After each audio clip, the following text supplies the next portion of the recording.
السلام عليكم ورحمة الله وبركاته. جينا لكم بحلقة جديدة النهاردة وموضوعنا جذاب جدا وممتع جدا وعاوزكم تركزوا معنا علشان كلنا نستفيد. الموضوع بتاعنا النهاردة يا شباب بيتكلم عن jobs. حد عارف كلمة jobs معناها ايه؟ jobs. ها؟ الوظائف. يبقى موضوعنا اسمه ايه؟ jobs. اوكي. let's start. أنا عايزك تبص للصورة كده. شايفين الصورة؟ نعم. شايفينها؟ نعم. What's this picture about? What's this? ها؟ Singer. Yeah, singer. What does singer mean? يعني ايه singer؟ مغني. Well done. ها؟ دي اسمها ايه يا أحمد؟ Singer. شايفينها؟ Singer. ها؟ Repeat after me. Singer. يعني ايه sing؟ مغني. ممتاز. شايفين الصورة؟ Look at this. Can you see it? What's this picture about? اتكلم عن ايه؟ الصورة دي عن ايه؟ ها؟ شايفها؟ أحمد؟ Scientist. Listen and repeat. Scientist. Again, scientist. Scientist يعني عالم. Scientist معناها عالم. ممتاز. This picture. Can you see it? Ahmed? Mechanic. Again? Mechanic. This man is a mechanic. Okay. So, let me ask. Where does a mechanic work? أين يعمل الميكانيك؟ حد عارف؟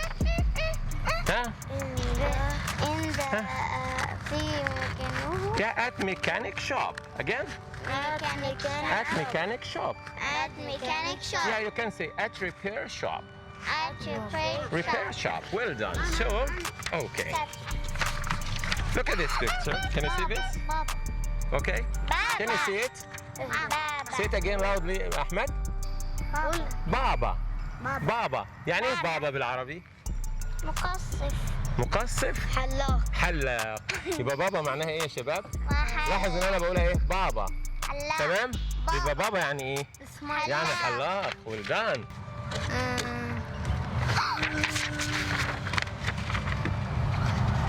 Can you see this? This is a famous what? A famous? The Rock. Actor.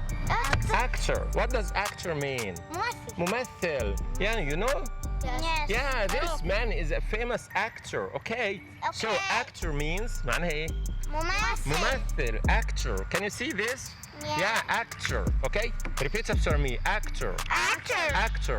What does it mean? ممثل. Okay. So. The Rock. Well done. Look at this. Can you see this?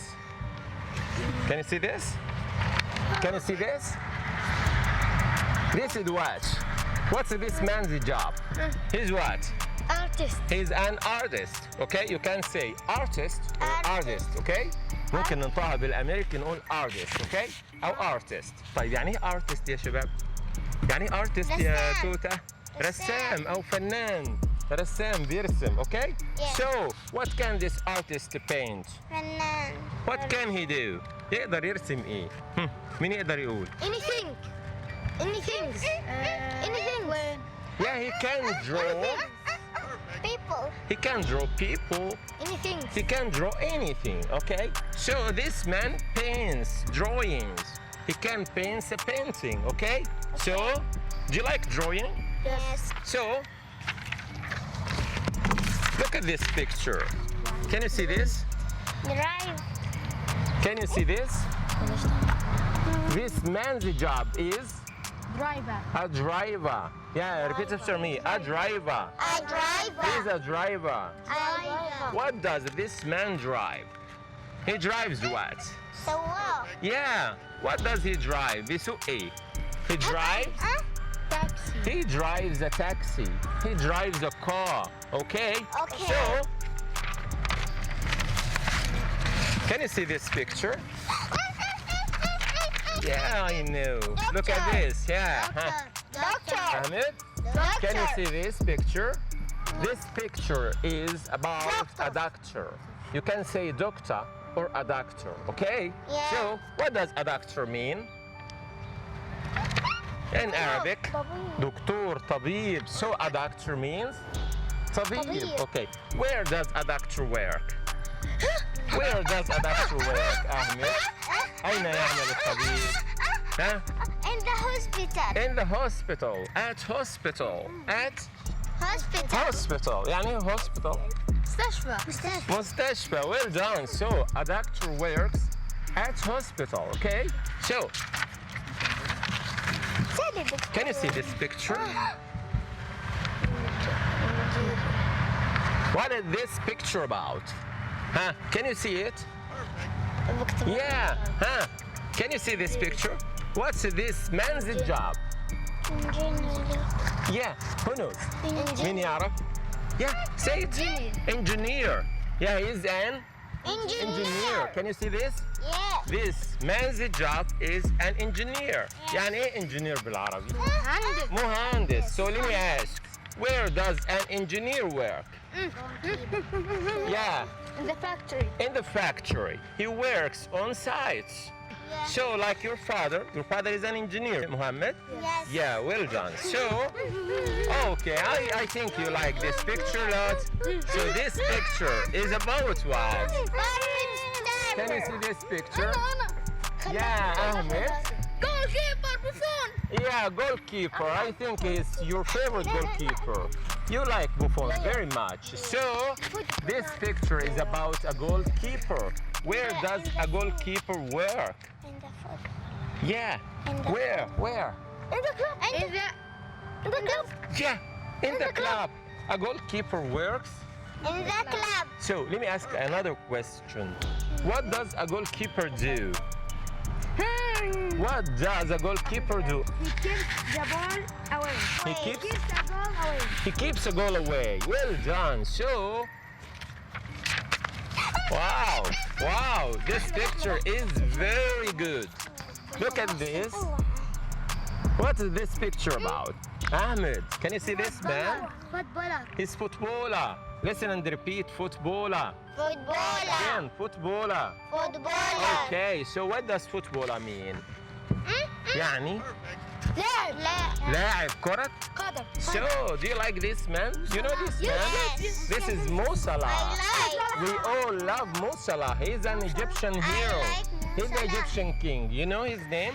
Yeah, he's the Egyptian king, okay? So, where does Mo Salah play? In the Yeah, he plays for Liverpool in England, okay? So, we all love Mo Salah, right? Yes. Yeah. So, look at this picture. Look at this picture. Can you see this? What is this picture about? Ahmed. He's a chef. Chef. Listen and repeat again. A Chef. chef. Chef. So let me ask, what does a chef do? What does a chef do? Huh? A queen. He cooks delicious meals. Again, he cooks delicious meals. يعني what does chef mean? يعني ايه؟ شيف. الشيف بنقولها بالمصري. بنقولها بالمصري. What is this picture about? Look at this picture. Secretary. Listen and repeat after me. Secretary. بالعربي يعني ايه؟ ها؟ سكرتيرة. Well done. So, can you see this picture? Look at this. Can you see this picture? Huh? What is this picture about? What's this? Student. You can say student. You can say student too. Student. طالب. Okay. So where does a student go to learn? Where does a student go to learn? School. Yeah, well done. Say it again loudly. School. He goes to school to learn. So this is the last job we have today. Look at this. Can you see this? What is this picture about? Fam? Farmer. Farmer. He's a farmer. Okay? Read what? Farmer. A farmer. Listen and repeat. A farmer. This is a farmer. This is the farmer. A farmer. A farmer. Yes, say it again. A farmer. A farmer. Well done. So, where does a farmer wear? Where does a farmer wear? In the farm. In the farm. On the farm. On the farm. Yeah, huh? Can you say? On the He farm. works In the farm. on. He works on the farm. Again. On the So farm. let me ask another question. What does a farmer do? He grows what? He grows vegetables and fruits. بيزرع yeah, he grows And the plants. flowers. Yeah, well done. So you can say a farmer grows plants.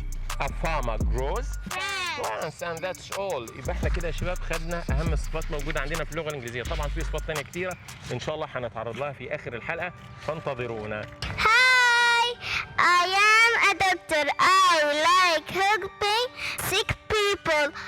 I work at hospital. I wear a white jacket. I must be clever and kind. Bye. Hi, I am an engineer. I work at oil factory. I wear a helmet and uniform. I like my job very much. I like working outdoors. Bye. Hi, I'm a goalkeeper. I play for Real Madrid club. I am very good at keeping goals away. My favorite goalkeeper is Nabas. I like my team club very much. Bye. Welcome back my dear students. دلوقتي عندنا بعض الكلمات والوظائف المشهورة هنتناولها إن شاء الله بالشرح وذكر الأمثلة. هنبدأ مع بعض ب A pilot طيار. A pilot is a person who operates and controls an aircraft. Okay? طيار بيطير الطيارة. Okay? Where does a pilot work? He works at airport. He works in the airport. Okay? طيب يبقى pilot عرفناها. الوظيفة اللي بعدها a journalist. A journalist. A journalist is a person who writes and sends reports to a newspaper. صحفي يعمل في الجريدة أو الصحيفة. So تقدر تقول where does a journalist work? He works for newspapers أو he works in the newspaper. Okay? طيب الوظيفة اللي بعد كده يا شباب a nurse. A nurse معناها ممرضة. A well-trained person who can look after sick people, give them medicine and help the doctor. طيب يعني شخص يقدر يساعد الطبيب يعطي المرضى الدواء ويعتني بالمرضى. Where does a nurse work? أين تعمل الممرضة؟ بالمناسبة nurse ممكن يكون راجل أو ممكن يكون سيدة. تمام؟ Okay. Where does a nurse work? She works or he works in the hospital. تمام؟ طيب عندنا وظيفة تانية اسمها hairdresser. برضو الوظيفة دي للذكور وللإناث. معناها مصفف أو مصففة الشعر. He's a person who cuts people's hair. Where does a hairdresser work? He works at hairdressers. وطبعا لما احنا نزيد للوظيفة apostrophe s يبقى بتدل على المكان. يبقى نقول he works at hairdressers means المكان. تمام؟ So يبقى hairdresser مصفف أو مصففة الشعر.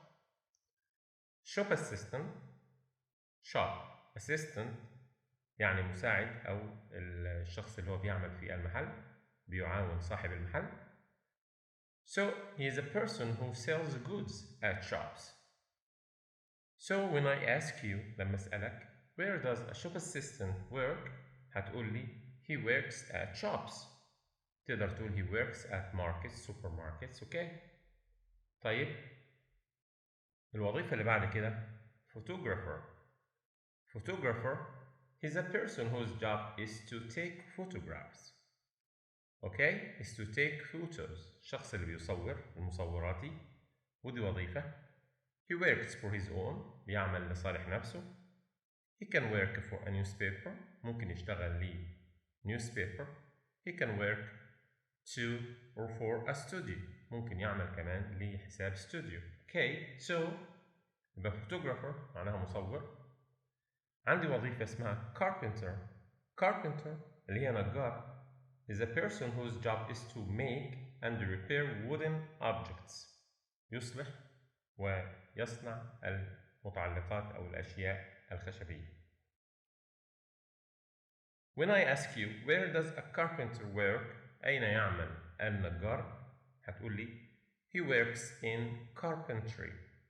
So you can say، وممكن تقول he works at carpenters. لما تزيد apostrophe s للcarpenter الوظيفة يبقى محل النجارة أو ورشة النجارة. So carpenter معناها النجار. تمام. tailor. tailor معناها خياط وغالبا رجالي. is a person whose job is to make clothes. make clothes. So الخياط طبعا ده بيخيط جواكت، يخيط بدل رجالي، الأشياء المتعلقة بالرجال. tailor. tailor. Okay. So where does a tailor work؟ He works at tailors. خلاص احنا عرفنا apostrophe s للوظيفة تدل على المكان. So what does a tailor do؟ he makes clothes. Okay. يعني يصنع الملابس. He makes shirts, jackets, trousers. Okay. and a lot of things. So tailor خياط. تمام. عندي وظيفة تانية اسمها butcher. butcher معناها جزار. So is a person whose job is to sell meat، بيبيع اللحم. So he works at butchers، بيعمل في محل الجزار. طبعا احنا في بعض الجنسيات بتقول اللحام. So a butcher اللحام أو الجزار he works at butchers. apostrophe s للوظيفة تدل على المكان. تمام؟ ماشي. عندي وظيفة تانية اسمها greengrocer. A greengrocer is a person whose job is to own or work in a shop that sells fresh fruit and vegetables. يعني شخص بيبيع الفاكهة والخضروات وبيعمل في محل الفاكهة والخضروات. بنسميه a greengrocer. So where does a greengrocer work؟ He works at greengrocers. Okay. So يبقى اللي هو البقال أو بقال الخضروات والفاكهة اسمه greengrocer. So عندي وظيفة تانية اسمها soldier. soldier. soldier is a person whose job is to work in an army and wear a uniform. ودايما بنقول عليه soldier in times of war when he fights. لما يقاتل in times of war في وقت الحرب. soldier. So a police officer اللي هو الضابط is a member of the police، عضو في هيئة الشرطة أو في الشرطة. He works at police station. Where what does a police officer do؟ He catches thieves, criminals and robbers. He catches thieves, criminals and robbers. So police officer ضابط شرطة. تمام. الوظيفة اللي بعد كده judge. a judge اللي هو القاضي. A person who is in charge of a trial in a court، شخص مسؤول عن محاكمة في محكمة. So he works in the court، بيعمل في المحكمة. قاضي بيعمل في المحكمة. So a receptionist موظف الاستقبال is a person who works in hospital, bank, hotel and whose job is to help visitors. يساعد الزوار. موظف الاستقبال. Okay. He works in the bank, he works in the hotel he works in the hospital too. So receptionist موظف استقبال. تمام؟ عندنا وظيفة تانية اسمها كاشير أو كاشية. So اللي هو الصراف أو الشخص اللي هو بيبقى مسؤول عن البيع والشراء. So he's a person whose job is to receive and pay out money in a shop or in a bank. احنا بنقول عليه حتى بالعربي كاشير. Okay, so he works in a bank, he works in a shop. يعمل في بنك، يعمل في محل. اوكي تمام. عندي وظيفة أخرى اسمها writer. Writer means كاتب. He's a person whose job is to write books or an article to be published. Whose job is to write books or articles to be published. So he can work for his own or for newspapers. So ممكن يعمل حساب نفسه أو يعمل حساب جريدة. A writer كاتب. تمام. Teacher is a person whose job is to teach in a school or a college. مدرس في مدرسة أو في كلية. So when I ask you where does a teacher work, لما أسألك أين يعمل المدرس, he works in a school or in a college. At a school or in a college. So web designer معناها مصمم صفحات الويب، صفحات الإنترنت. So he's a person who designs websites. تعتمد عليه في تصميم الصفحات. So this is an important job. وظيفة المصمم. He works for his own. يعمل حساب نفسه. He can work for a company. ممكن يعمل حساب شركة. So web designer مصمم صفحات. اوكي عندنا وظيفة تانية اسمها therapist. Therapist is a person whose job is to treat mental or physical illness or disability. المعالج. اوكي therapist. تمام. معالج طبيعي بيختص في علاج الإعاقة سواء كانت ذهنية أو جسدية، ودي من الوظائف الحساسة. Therapist he works in the hospital or in a clinic. يعمل إما في مستشفى أو في مستوصف. So dentist is a person who is well trained to treat people's teeth. طبيب الأسنان. So he works in the hospital or in a clinic too. So dentist طبيب أسنان. تمام. الوظيفة الأخيرة معانا النهاردة يا شباب وهي vet or vat. You can say vet or vat in American. يعني الطبيب البيطري is a person who is well trained to give medical care to sick animals. بيعطي العناية الطبية للحيوانات. شخص بيهتم بصحة الحيوانات. We call him a vet or vat. So vet طبيب بيطري. ماشي.